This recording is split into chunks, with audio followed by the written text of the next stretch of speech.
Hello, good afternoon. हम लोग पढ़ने वाले हैं anatomy of the flowering plant वाला चैप्टर का लेक्चर 5। इसमें हम लोग क्या पढ़ने वाले हैं कि द टिश्यू सिस्टम, यानी कि हम लोगों का इसमें टिश्यू का वो सब कुछ खत्म हो गया है। टिश्यू खत्म हो गया, टिश्यू में मेरिस्टेमेटिक टिश्यू भी खत्म हो गया है, परमानेंट टिश्यू भी खत्म हो गया, जिसमें कॉम्प्लेक्स टिश्यू हमने सब डिटेल में पढ़ लिया। अब हम लोग पढ़ने वाले हैं टिश्यू सिस्टम, ठीक है। मतलब कि 4 टॉपिक में बांट रखा है इस चैप्टर को, ठीक है। इसमें किस किस टॉपिक में पहला तो हमने इंट्रोडक्शन पढ़ा था, फिर हमने टिश्यूज़ पढ़ लिया, अब हम टिश्यू सिस्टम पढ़ेंगे। उसके बाद हम लोग anatomy of dicotyledonous and monocotyledonous plant के बारे में पढ़ेंगे, यानी कि हम लोग डाइकोटिलेडन रूट, डाइकोटिलेडन स्टेम्स और लीफ के मोनोकोटिलेडन और डाइकोटिलेडन के डिफरेंसेस देखेंगे डिटेल में, ठीक है। उसके बाद हम लोग बस नीट के हिसाब से यही है, बाकी एक सेकेंडरी ग्रोथ भी है, बट अभी के फिलहाल अभी के सिलेबस में सेकेंडरी ग्रोथ नहीं है इस चैप्टर में, ठीक है। बट हम थोड़ा सा ऊपर से सेकेंडरी ग्रोथ के बारे में भी पढ़ लेंगे, ठीक है। तो अभी फिलहाल हम लोग पढ़ने वाले हैं tissue system. We are discussing type of tissues based on the type of cell present.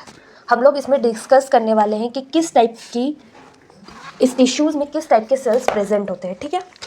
हमें इनमें ये सब let us now consider how tissues very depended on their location, ठीक है।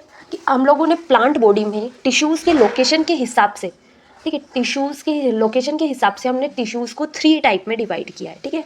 Epidermis tissue, epidermal tissue, vascular tissue और ground tissue, यानी कि हम इस पूरे टिश्यू सिस्टम में 3 टिश्यूज़ के बारे में पढ़ेंगे। एपिडर्मल टिश्यू, वेस्कुलर टिश्यू और फिर ग्राउंड टिश्यू, ठीक है। एपिडर्मस टिश्यू होता है बाहर की कवरिंग और वेस्कुलर टिश्यू होता है अंदर की कवरिंग, ठीक है। और वेस्कुलर टिश्यू और एपिडर्मस टिश्यूज़ के बीच का जो पोर्शन है वो कहलाएगा ग्राउंड टिश्यू, ठीक है। अब let us now consider how tissue very dependent, मतलब कि प्लांट बॉडी में टिश्यूज़ की लोकेशन के पे डिपेंड है टिश्यू सिस्टम को, ठीक है। There structure and functions would also भी डिपेंडेंट ऑन लोकेशन, और उसका स्ट्रक्चर और फंक्शन भी जो है वो भी किसके ऊपर डिपेंडेंट है, लोकेशन के ऊपर डिपेंड है कि उसका स्ट्रक्चर कैसा होगा और उसकी फंक्शन कैसा होगा। On the basis of their structure and location there are 3 type of tissue system. Structure और लोकेशन के बेसिस पर हमने टिश्यू सिस्टम को 3 टाइप में डिवाइड किया, ठीक है। 3 टाइप के टिश्यूज़ होते हैं लोकेशन और स्ट्रक्चर के बेसिस पर। These are the epidermal tissues, the ground और फंडामेंटल टिश्यूज़ एंड वेस्कुलर और कंडक्टिंग टिश्यू सिस्टम, ठीक है। यानी कि एपिडर्मल टिश्यू और ग्राउंड टिश्यू, जिसे हम लोग फंडामेंटल टिश्यूज़ भी बोलते हैं, और वेस्कुलर या फिर इसे हम कंडक्टिंग टिश्यू सिस्टम भी बोलते हैं। अब एपिडर्मल टिश्यू सिस्टम क्या है, ठीक है। सब अब हम तीनों को डिटेल में पढ़ लेंगे। सबसे पहले पढ़ेंगे हम एपिडर्मल टिश्यू सिस्टम के बारे में। The epidermal tissue system form the outer most covering of the whole plant body and comprise epidermal cell, stomata, leaves and the epidermal appendages, the trichomes and hair. Stem, trichomes जो होता है वो कहाँ होता है, स्टेम में, और hair किस में होती है, रूट में देखने को मिलती है, ठीक है। और एपिडर्मस जो होती है वो एक कवर होती है प्राइमरी प्लांट बॉडी की, ठीक है। आउटर मोस्ट कवरिंग होती है प्लांट बॉडी की, और ये एपिडर्मल सेल होती है, और लीव्स में ये स्टोमेटा बोलते हैं, जिसे हम लोग स्टोमेटा बोलते हैं, वो एपिडर्मल सेल से मिलकर बनती है। और अपेंडेजेस में होती है, अपेंडेजेस में हेयर में, रूट्स में हेयर के फॉर्म में होगी, और स्टेम में ट्राइकोम्स के रूप में होती है, ठीक है। उसके बाद हेयर जो लीफ होती है उसमें और स्टेम में क्यूटिकल प्रेजेंट होते हैं, जबकि रूट में क्यूटिकल एब्सेंट होते हैं, रूट लेग, ठीक है। और स्टेम में जो हेयर होती है उसको हम ट्राइकोम्स बोलते हैं, रूट के हेयर को, और स्टेम के हेयर जिन्हें हम ट्राइकोम्स बोल रहे हैं उनको एपिडर्मल अपेंडेजेस बोलते हैं, ठीक है। और लीफ में स्टोमेटा होता है, ठीक है। और फिर the epidermis is the outer most layer of the primary plant body, और एपिडर्मस जो है वो प्राइमरी प्लांट बॉडी की आउटर मोस्ट लेयर है। It is made up of elongated compactly arranged cell which form continuous layer, और ये elongated cell से मिलकर बनती है, इलोंगेटेड होती है और कॉम्पैक्टली अरेंज्ड होते हैं, ठीक है। और कंटिन्यूस लेयर के फॉर्म में होती है।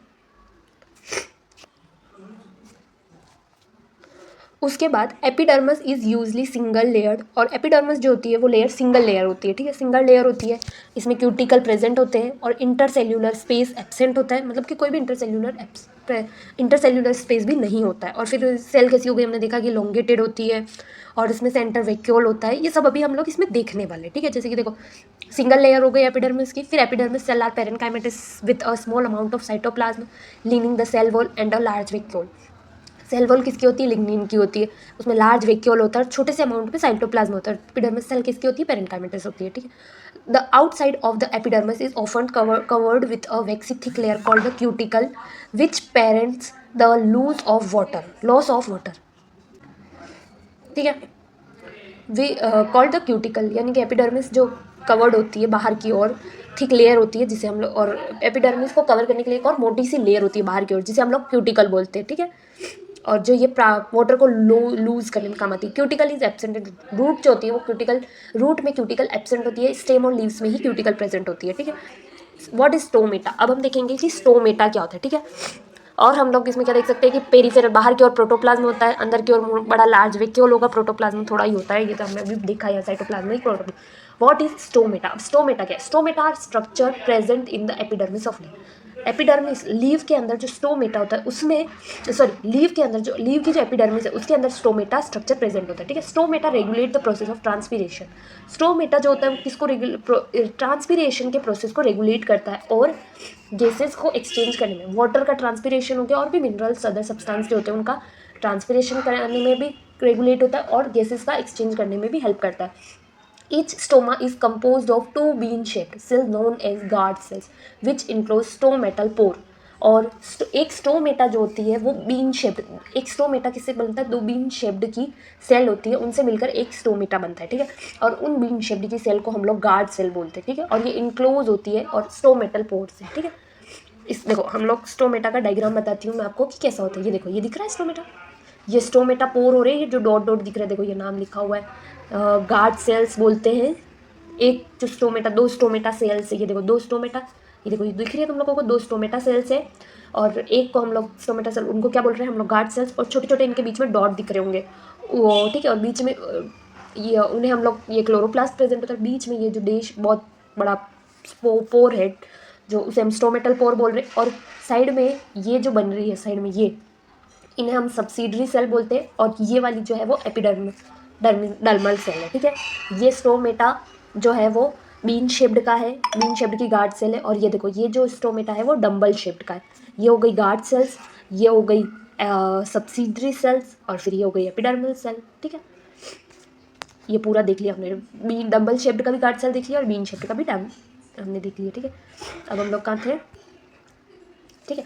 In grass the guard cells are dumbbell shaped, grass में, ग्रास जो होती है उसमें गार्ड सेल्स की शेप्ड क्या होते हैं, तो डम्बल शेप्ड की। ये 2018 में पूछा गया क्वेश्चन से नीट में कि घास का गार्ड सेल की शेप्ड का होता है, तो डम्बल शेप्ड का। ये ऐसे पूछ सकते हैं कि डम्बल शेप्ड किस में देखी जाती है, तो ग्रास के गार्ड सेल्स में देखी जाती है। The outer wall of guard cells away from the stomatal pore are thin, guard cell की आउटर मोस्ट लेयर जो स्टोमेटल पोर से दूर होती है वो पतली होती है और जो इनर वॉल होती है जो स्टोमेटल के टू वर्ड पास में होती है वो हाईली थिक्ड होती है, ठीक है।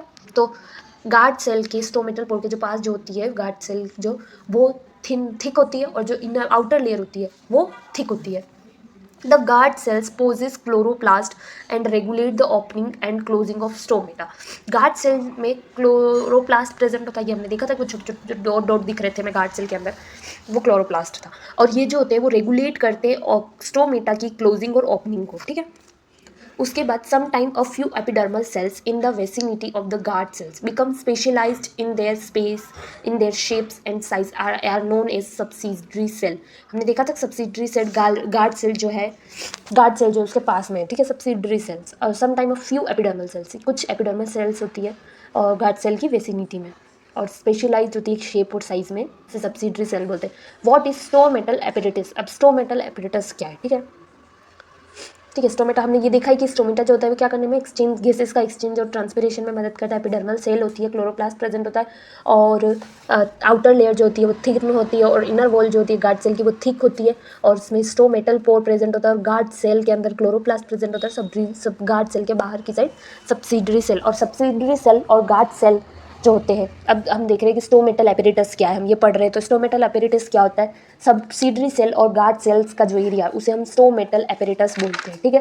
गार्ड सेल और स्टोमेटल सेल के एरिया को, ठीक है। The stomatal apparatus, guard cell and the surrounding subsidiary cells are together called stomatal apparatus. यानी कि गार्ड सेल और उसके बाहर, उसके सराउंडिंग, उसके आसपास जो सब्सिडरी सेल है उन दोनों को साथ में हम स्टोमेटल एपिडेटस बोलते हैं जब साथ में होते हैं। The cell of epidermis bear a number of hair, और number of hairs epidermis cell में बहुत ही कम एपिडर्मस के हेयर्स होते हैं एपिडर्मल सेल के।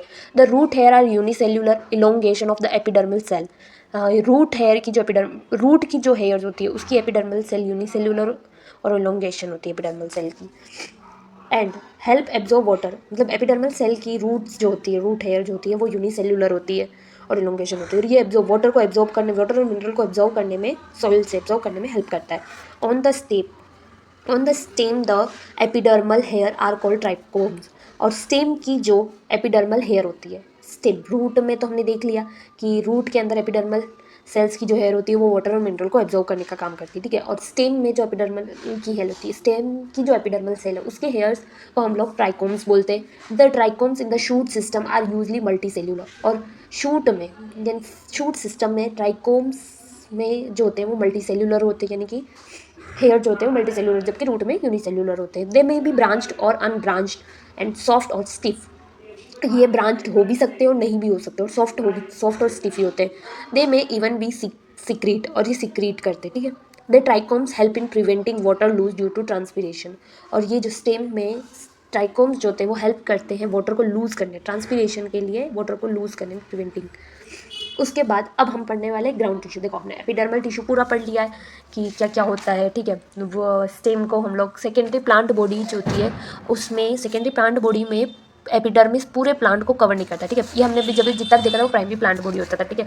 प्राइमरी प्लांट बॉडी की एपिडर्मिस देखी थी।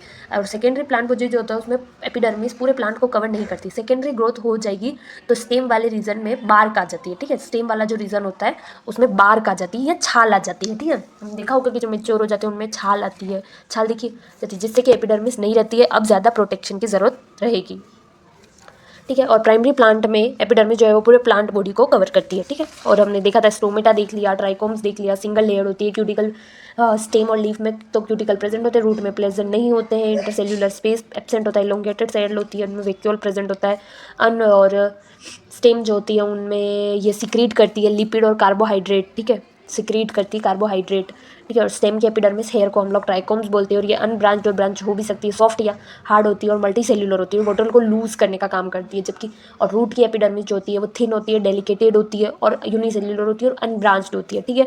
और एसिव ट्यूब एपिडर्मिस में भी हम लोगों को वैक्यूल सेंटर में दिखा था। और ये प्राइमरी प्लांट बॉडी को पूरा कवर करती है जबकि सेकेंडरी प्लांट बॉडी को पूरा कवर नहीं करती है। और ठीक है, हमने इतना सब कुछ देख लिया। और स्टोमेटल एपेरेटस क्या था, सब्सिडरी सेल, गार्ड सेल और उसके सराउंडिंग जो सब्सिडरी सेल होती है उन दोनों को साथ में हम लोग क्या बोलते हैं, स्टोमेटल एपेरेटस बोलते हैं, ठीक है। अब हम लोग ग्राउंड टिश्यूज़ के बारे में पढ़ेंगे।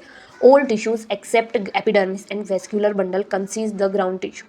मतलब कि सारी टिश्यूज़ जो एपिडर्मिस हो, एपिडर्मिस वाले सारे टिश्यूज़ और वेस्क्यूलर बंडल को जो बनाते हैं उसे हम ग्राउंड टिश्यू बोलते हैं। It consist of simple tissue such as parenchymas, collenchyma और स्क्लेरेनकाइमा। और ये जो ग्राउंड टिश्यू है वो बना होता है पेरेनकाइमा, कोलेनकाइमा और स्क्लेरेनकाइमा से, ठीक है। सिंपल टिश्यू से मिलकर बनता है। Parenchymatous cells are usually present in cortex, pericycle, pith and medullary rays in the primary stem and root, ठीक है। पेरेनकाइमेटस सेल जो होते हैं वो यूजली किस में प्रेजेंट होती है, कॉर्टेक्स में प्रेजेंट होती है, पेरिसाइकल में और पिथ में, और मेड्यूलरीज रेज में प्रेजेंट होती है। इन द प्राइमरी स्टेम्स और रूट, स्टेम और रूट के अंदर इन सब में पेरेनकाइमेटस प्रेजेंट होती है। In leave the ground tissues consist of thin walled chloroplast containing cell and the and is mesophyll, ठीक है। लीव्स के अंदर ग्राउंड टिश्यूज जो होता है, जो ग्राउंड टिश्यूज़ की जो वॉल होती है वो पतली होती है और क्लोरोप्लास्ट की होती है, ठीक है। सेल वॉल जो होती है क्लोरोप्लास्ट की होती है और मीजोफिल की होती है, ठीक है। अब ठीक है, इतना ही है ग्राउंड टिश्यू। ग्राउंड टिश्यू ज़्यादा नहीं है, ठीक है। क्या है कि एपिडर्मिस और वेस्कुलर बंडल जो होते हैं वो दोनों जब होते हैं तो उन्हें हम ग्राउंड टिश्यू बोलते हैं साथ में, ठीक है। In leaves the ground tissues, ये हमने देख लिया कि मिजोफिल्स और कंटेनिंग, ठीक है। तो इतना ही था। तो हमने देखा था कि एपिडर्मिस और वेस्कुलर बंडल्स जो होते हैं उन सबको मिलाकर हम लोग ग्राउंड टिश्यू बोलते हैं। Everything except epidermis and vascular tissues, ठीक है। एग्जाम्पल के लिए देखें तो मतलब कि ग्राउंड टिश्यू में क्या हो सकता है, हाइपोडर्मिस हो सकता है, कॉर्टेक्स हो सकता है, एंडोडर्मिस, पेरिसाइकल, पीट और मेड्यूलरी, ये हमने देखा है। हाइपोडर्मिस, कॉर्टेक्स और एंडोडर्मिस और पेरिसाइकल में हमें पेरेनकाइमेटस सेल देखने को मिलती है, ठीक है। और हाइपोडर्मिस में डाइकोट के अंदर कोलेनकाइमा देखने को मिलता है, ठीक है। और मोनोकोट के अंदर हमें स्क्लेरेनकाइमा देखने को मिलता है पिट और मिड्यूलरी में। और ये सारी चीज़ें जो होती है वो सिंपल प्रेजेंट परमानेंट टिश्यू है, ठीक है। अब हम पढ़ेंगे वेस्कुलर टिश्यूज़ के बारे में, ठीक है। वेस्कुलर टिश्यू सिस्टम क्या, the vascular system consist of complex tissue the phloem and xylem. अब वेस्कुलर टिश्यूज़ जो है वो जाइलम और फ्लोएम यानी कि कॉम्प्लेक्स परमानेंट टिश्यूज से मिलकर बनता है, ठीक है। और वहीं पर ग्राउंड टिश्यू सिस्टम जो था वो सिंपल परमानेंट टिश्यू से बना होता है। और कॉम्प्लेक्स परमानेंट टिश्यूज के अंदर क्या है, जाइलम और फ्लोएम, ये हम देख रखे, ठीक है। जाइलम का क्या काम होता है, वाटर और मिनरल को ट्रांसपोर्ट करने का, और फ्लोएम का क्या है, फूड मटेरियल्स को ट्रांसपोर्ट करने का। वो xylem and phloem together consist vascular bundle. जब जाइलम और फ्लोएम दोनों साथ में होते हैं तो हम उसे वेस्कुलर बंडल बोलते हैं, ठीक है। जाइलम और फ्लोएम की सेल्स टिश्यूज जो साथ में होंगे तो हम उसे वेस्कुलर बंडल करेंगे, consist. In dicotyledonous stem, cambium is present between phloem and xylem. Dicotyledonous stem जो होती है उसके अंदर जाइलम और फ्लोएम में के बीच में कैम्बियम प्रेजेंट होता है, ठीक है। जाइलम और फ्लोएम जो है, फ्लोएम और जाइलम जो है उनके बीच में कैम्बियम प्रेजेंट होगा डाइकोटिलेडोनस स्टेम में। जबकि मोनोकोटिलेडोनस स्टेम में मोनोकोटिलेडोनस स्टेम जो है उसमें फ्लोएम और जाइलम के बीच में कैम्बियम एब्सेंट होता है, ठीक है। और जब कैम्बियम प्रेजेंट होगा जाइलम और फ्लोएम के बीच में तो हम उसे ओपन बोलते हैं, और जब प्रेजेंट नहीं होता ओपन वेस्कुलर बंडल बोलते हैं, और जब कैम्बियम एब्सेंट होता है तो उसे हम क्लोज वेस्कुलर बंडल बोलते हैं। यानी कि डाइकोट जो है वो ओपन वेस्कुलर बंडल है और मोनोकोट जो है वो क्लोज्ड वेस्कुलर बंडल है, ठीक है। जैसे कि देखो इसमें लिखा है such vascular bundle because of the presence of cambium possess the ability to form secondary xylem and phloem tissues and hence are called open vascular bundle, ठीक है। और हम इसे ओपन वेस्कुलर बंडल बोलते हैं जिसमें कैम्बियम प्रेजेंट होता है। In the monocotyledonous the vascular bundle have no cambium present in the them since sieves they do not from secondary tissues they are referred to as closed, ठीक है। तो उसे close, अगर कैम्बियम प्रेजेंट है, cambium present नहीं है, no cambium present, ठीक है, कैम्बियम प्रेजेंट नहीं है तो उसे क्लोज बोलते हैं, जबकि प्रेजेंट है तो ओपन वेस्कुलर बंडल बोलते हैं। When xylem and phloem within a vascular bundle are arranged in alternate manner on different radius the alternate manner और डिफरेंट रेडियल, ठीक है, the arrangement is called radius. मतलब कि जब अगर जाइलम और फ्लोएम जो है वो वेस्कुलर बंडल के अंदर डिफरेंट रेडियस में प्रेजेंट है तो हम उसे रेडियल बोलेंगे, ठीक है। और ये हम रूट में देखने को मिलता है, डिफरेंट रेडियल डिफरेंट रेडियस पे प्रेजेंट होते हैं, उनकी रेडियस अलग अलग होती है जाइलम और फ्लोएम की, तो अल्टरनेट प्रेजेंट होते हैं, ठीक है, तो हम उसे रेडियल बोलेंगे, ठीक है। और कौन जॉइंट क्या होता है जिसमें सेम रेडियस होती है, जाइलम और फ्लोएम एक दूसरे के सेम रेडियस में प्रेजेंट हो। Conjoint type of vascular bundle the xylem and phloem are situated at the same radius of vascular bundle. जैसे कि अभी बता रही थी सेम रेडियस पे प्रेजेंट होते, और ये देखो ये पेज उल्टा आ गया है पर कोई बात नहीं चलेगा, तुम लोग देख सकते हो। जैसे कि देखो रेडियल में कैसे फ्लोएम इधर है और जाइलम इधर है, एक दूसरे के अल्टरनेट है, मतलब सेम रेडियस पर नहीं, जाइलम इधर है तो फ्लोएम दूसरी रेडियस में, तो उनका रेडियस सेम नहीं, डिफरेंट रेडियस, तो रेडियल हो गया। और कौन जॉइंट में देखो जाइलम और फ्लोएम की रेडियस कैसे सेम है एक दूसरे की, जाइलम भी जहाँ है वहीं पर फ्लोएम है तो सेम रेडियस हो गई। तो इस तरह से होता है जाइलम और फ्लोएम का सेम रेडियस, ठीक है। और तो कॉन्जॉइंट भी समझ में आ गया और रेडियल भी समझ में आ गया। Such vascular bundle are common in stem and स्लेव। वेस्कुलर बंडल जो होते हैं वो स्टेम और लीव्स के अंदर सेम होता है, ठीक है। The conjoint vascular bundle usually have the phloem located only on the outer side of xylem. Conjoint vascular bundle जो होता है उसमें हम लोग बाहर की ओर फ्लोएम को और अंदर की ओर जाइलम को रखते हैं, ठीक है, यूजली अधिकतर। यही है हमारा यही हमारा ग्राउंड टिश्यू सिस्टम, ठीक है, कि हमने इसमें क्या क्या है, सॉरी वेस्कुलर टिश्यू सिस्टम, ठीक है, सॉरी गलत हो गया था हमारा। यही है जो भी हमने देखा, conjoint, radial, open, close, cambium present, cambium absent, यही सब चीज़ें जो है वो हमारी वेस्कुलर टिश्यू सिस्टम में आ रही है। और वेस्कुलर टिश्यू सिस्टम जो है वो किसका होता है, कॉम्प्लेक्स परमानेंट टिश्यू से मिलकर बना होता है, ठीक है। और इसमें रेडियल और डिफरेंट ये भी देख लिया हम लोगों ने, ठीक है। अब इसके अगले लेक्चर में हम लोग डाइकोट एंड मोनोकोट्स के बारे में बात करेंगे, ठीक है। सबसे पहले चलो हम लोग डाइकोट और मोनोकोट रूट्स के बारे में इसी में बात कर लेते हैं, ठीक है, कि डाइकोट एंड मोनोकोटिलिडनस प्लांट क्या है। सबसे पहले हम लोग देखते हैं कि डाइकोटिलिडनस एंड मोनोकोटिलिडनस प्लांट क्या है। For a better understanding of tissues organisation of root and leaves it is convenient to study the transverse section of the mature zone of the organ. हम लोग इसमें रूट, स्टेम और leaves के बारे में अच्छे से बेटर अंडरस्टैंड, उनके टिश्यूज़ के बारे में अच्छे से पढ़ने के लिए हम लोग क्या करते हैं कि ट्रांसवर्स सेक्शन, मेच्योर ऑर्गन जो होता है, ऑर्गन का मेच्योर जोन होता है, उसके ट्रांसवर्स सेक्शन की स्टडी करते हैं हम लोग इसमें बेटर स्टडी के लिए। तो उसे हम लोग मोनोकोटिलिडनस और डाइकोटिलिडनस प्लांट में। अब जैसे कि डाइकोटिलिडनस रूट और मोनोकोटिलिडनस रूट का इस वीडियो में हम इसमें डिफरेंसेस देख लेते हैं। अगले लेक्चर में हम लोग स्टेम और लीव्स का देख लेंगे। स्टेम और लीव्स अधिकतर सेम होती है ना, हम लोग उसका एक साथ देख लेंगे, ठीक है। तो डाइकोटिलिडनस रूट के बारे में हम सबसे पहले देखेंगे, फिर हम लोग मोनोकोट, क्योंकि डाइकोट रूट जो है वो डाइकोट रूट जो है वो ज़्यादा एडवांस है, तो हम लोग पहले डाइकोट रूट के बारे में पढ़ेंगे फिर मोनोकोट रूट के पढ़ेंगे, ठीक है। It shows the transfer section of the sunflower root. हम डाइकोटिलिडनस रूट के अंदर हम सनफ्लावर की रूट का ट्रांसफर सेक्शन देख रहे हैं, ठीक है। The internal tissue organise is as follow. Internal tissues में कैसे अरेंज्ड होती है हम लोग ये दे देंगे। सबसे पहले आउटर लेयर होगी, सबसे बाहरी पर लेयर होगी एपिडर्मस की, ठीक है। हमने देखा था एपिडर्मल टिश्यूज की होती है सबसे बाहरी लेयर जो कि वो आउटर लेयर होगी।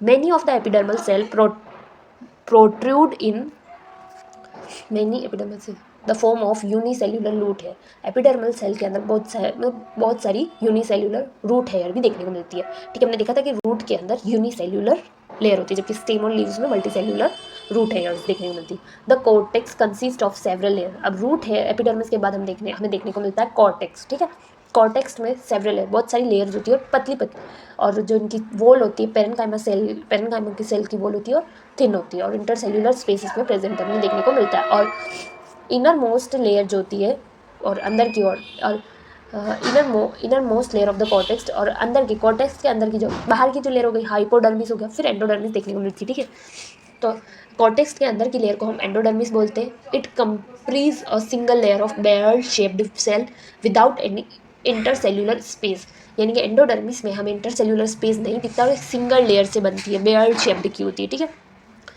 the tangent as well as radial wall of endodermal cells have a deposition of water impermeable waxy material Siberian in the form of Casparian strip। और टेंजेंट होती है, रेडियल वॉल होती है, इसमें देखने को मिलती है हमें, और एंडोडर्मल सेल्स से होती है। ठीक है, एंडोडर्मल सेल्स होती है, और इसमें वाटर इम्परमिएबल होती है। ठीक है, परमिएबल, इम्परमिएबल, सबपरमिएबल। इम्परमिएबल मतलब बहुत कम चीज़ों का आने को देखने को मिलता है। ठीक है, वेक्सी मटेरियल होता है, कैस्पीरियन स्ट्रिप की बनी हुई होती है, के फॉर्म की होती है। ठीक है, उसके बाद हम लोग एंडोडर्मिस देख लिया हमने। अब उसके बाद नेक्स्ट टू एंडोडर्मिस के बाद lie a few layers of thick walled parenchymatous cells refers to a pericycle. Pericycle देखने को मिलती है, इसकी सेल वॉल जो होती है वो थिक होती है, ये पेरेन्काइमेटस का होता है। हमने देखा था कि पेरेन्काइमेटस के कौन कौन होते हैं, पेरिसाइकल, पीथन। ठीक है, तो initiations of lateral root and vascular cambium during the secondary growth take place in this cells. इस सेल के बाद वेस्कुलर कैम्बियम, रूट और वेस्कुलर कैम्बियम में सेकेंडरी ग्रोथ देखने होती है सेल्स के अंदर। द पिथ इज स्मॉल और इनकॉन्सिपियस।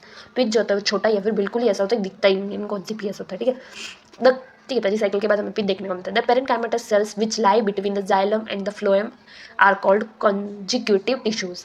पेरेन्काइमेटस हमें पिथ के आसपास हम लोगों को देखने को मिलता है, जाइलम और फ्लोएम देखने को मिलते हैं। ठीक है, ठीक है, जाइलम और फ्लोएम, उसको हम लोग कंजुगेटिव टिश्यूज बोलते हैं। These are usually 2 to 4 xylem and phloem patches. हमें डाइकोट रूट में जाइलम और फ्लोएम 2 से 4 तक देखने को मिलते हैं, 2 से 4 पैचेस देखने को मिलते हैं जाइलम और फ्लोएम के। Later cambium ring develop between the xylem and phloem, और जाइलम और फ्लोएम के बीच में कैम्बियम रिंग बाद में प्रेजेंट देखने को मिलती है। ऑल टिश्यूज ऑन द, जब हमें कैम्बियम देखने को मिल रहा है तो ओपन वेस्कुलर बंडल हुआ। All tissues on the inner side of the endodermis such as pericycle. सारे टिश्यूज एंडोडर्मिस के इनर साइड होते हैं पेरिसाइकल में। ठीक है, वेस्कुलर बंडल एंड पीथ को, जब वेस्कुलर बंडल और पीथ जो होता है उन दोनों को हम लोग स्टील बोलते हैं। वेस्कुलर बंडल और पीथ जो कंसिस्ट होते हैं उन्हें स्टील बोलते हैं। ठीक है, और अब हम मोनोकोटिक देखेंगे और फिर देखेंगे कि क्या उसमें था और क्या इसमें डिफरेंस था। The anatomy of the monocot root is similar to the dicot root in many respect.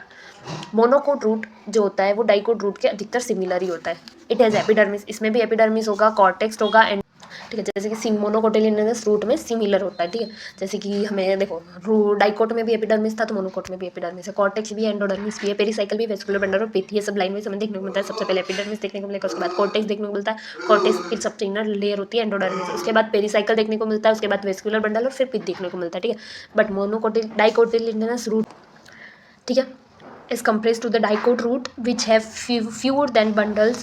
There are usually more than 6 polyarc xylem bundle in the monocot root. तो polyarc क्या होता है कि मोनोकोट में जाइलम और phloem के bundle हमें 6 से ज़्यादा देखने को मिलते हैं। ठीक है, जबकि पोलियार का मतलब होता है 6 से ज़्यादा। ठीक है, तो 6 से ज़्यादा देखने को मिलते हैं फ्लोएम और जाइलम के बंडल्स मोनोकोट रूट में, जबकि हमको डाइकोट रूट में हमें 2 से 4 देखने को मिलते थे। ठीक है, जबकि मोनोकोट रूट में 6 से 4 देखने को मिलते हैं हम लोगों को।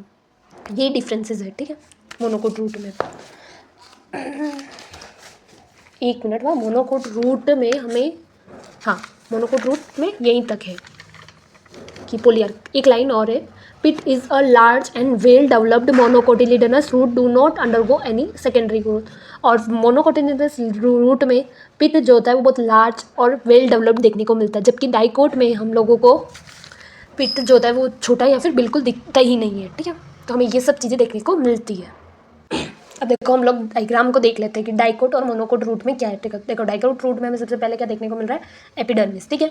और एपिडर्मिस के ऊपर देखो हमें रूट्स देखने को मिल रही है। उसके बाद हमें क्या देखने को मिल रहा है, गोल गोल गोल गोल कॉर्टेक्स देखने को मिल रहा है। कॉर्टेक्स कैसे, कॉर्टेक्स में क्या होता है, थिन वॉल्ड होती है, पतली पतली वॉल्स होती है, पेरेन्काइमेटस सेल्स होती है और इसमें इंटरसेल्युलर स्पेस भी प्रेजेंट होता है, ठीक है। उसके बाद हमें देखो बैरल शेप की एंडोडर्मिस सेल्स देखने को मिल रही है, जो जिसकी सेल वॉल कैसी होती है, हमने देखो थिक थिक बना रखी थोड़ी और बैरल शेप की है। और ये सुबेरियन कॉर्टेक्स पे, जिसे हम लोग कैस्पेरिन स्ट्रिप बोलते हैं। ये चीज़ें हम सब पढ़ चुके हैं, ठीक है। उसके बाद हम लोगों को क्या देखने को मिल रहा है, पेरीसाइकल देखने को मिल रही है, जिसकी वॉल कैसी है, ठीक है, हमने मोटी मोटी बनाई है थोड़ी। और उसके बाद हम लोगों को क्या देखने को मिल, ठीक है, पेरीसाइकल देखने को मिल रही है, जिसकी वॉल कैसी होती है, ठीक होती है ठीक होती है। उसके बाद हमें क्या देखने को मिलता है, ये देखो ये छोटा सा पिथ देखने को मिल रहा है, बहुत स्मॉल पिथ है या फिर दिखता ही नहीं है। उसके बाद देखो जाइलम और फ्लोएम देखने को मिल रहा है हमको, जिसमें हम लोगों के जाइलम का है, देखो ये जाइलम है और ये फ्लोएम है। हम लोगों ने इसमें इसकी रेडियस क्या बनाई थी, डिफरेंट रेडियस बनाई, तो ये कैसा हो गया, रेडियल हो गया, ठीक है। डिफरेंट रेडियस देखने को मिलती है। और फ्लोएम हमें यहाँ पे कितने देखने को मिले, 2 या 4 बंडल देखने को मिलते हैं। और रेडियल वॉल होती है, देखो अभी बताया ना इसमें, रेडियल वॉल पर सुबेरियन का किसका डिपोजिशन होता है, सुबेरियन का डिपोजिशन होता है। उसके बाद देखो अब हम लोग मोनोकोट रूट देखने को मिलेंगे। मोनोकोट रूट में रूट हेयर कैसी बहुत कम है या फिर देखने को नहीं मिलती है। फिर एपिडर्मिस सेल हो गई, कॉर्टेक्स हो गई, एंडोडर्मिस हो गई, सेम वही कि कॉर्टेक्स जो होगी वो उसकी पेरेन्काइमेटस सेल्स होगी, वॉल जो होगी थिन होती है और इंटरसेल्युलर स्पेस देखने को मिलता है। उसके बाद हमें एंडोडर्मिस सेल देखने को मिलती है, जो थिक वॉल होगी, बैरल शेप्ड की होती है और सुबेरियन कॉट होता है, जिसे हम कैस्पेरियन स्ट्रिप भी बोलते हैं। फिर हमें पेरीसाइकल देखने को मिलता है, जिसकी वॉल कैसी होती है, थिक होती है सेल वॉल, ठीक है। और एग्जार्क होता है, ठीक है, रूट के अंदर हमें एग्जार्क देखने को मिलता है। फिर क्योंकि जाइलम अंदर की ओर होता है, प्रोटोजाइलम जो होता है बाहर की ओर होता है, मेटाजाइलम अंदर की होता है। और बट हाँ, और इसमें भी देख सकते हैं कि कैसे जाइलम और फ्लोएम जो है रेडियल है, पर और इसमें क्या डिफरेंस देखने को मिलता है, पिट जो होती है वो लार्ज देखने को मिलती है, ठीक है। तीन डिफरेंसेस देख सकते हैं। जाइलम फ्लोएम में पोलियार का अरेंजमेंट होता है, मतलब कि 6 बंडल फ्लोएम, मतलब फ्लोएम्स के 6 बंडल देखने को मिलते हैं, 6 से ज़्यादा देखने को मिलते हैं। जबकि एक डिफरेंस हो गया कि लार्ज पिट देखने को मिलता है, बाकी सब कुछ मोनोकोट और डाइकोट रूट में सब कुछ सेम है, ओके। अब हम आगे अगले लेक्चर में डाइकोट और मोनोकोट लीफ और डाइकोट और मोनोकोट सेम के बारे में पढ़ लेंगे, क्योंकि वो दोनों सेम है, तो अधिकतर हमें चीज़ें सेम देखने को मिलती है। और हम लोग बुक के डायग्राम को भी अच्छे से देख लेंगे, ठीक है। और मैं तुम लोगों को कल बुक के अंदर जो रूट का डायग्राम बना रखा है, उसे भी बता देंगे। ये मेरे हाथ से बनाया गया डायग्राम है।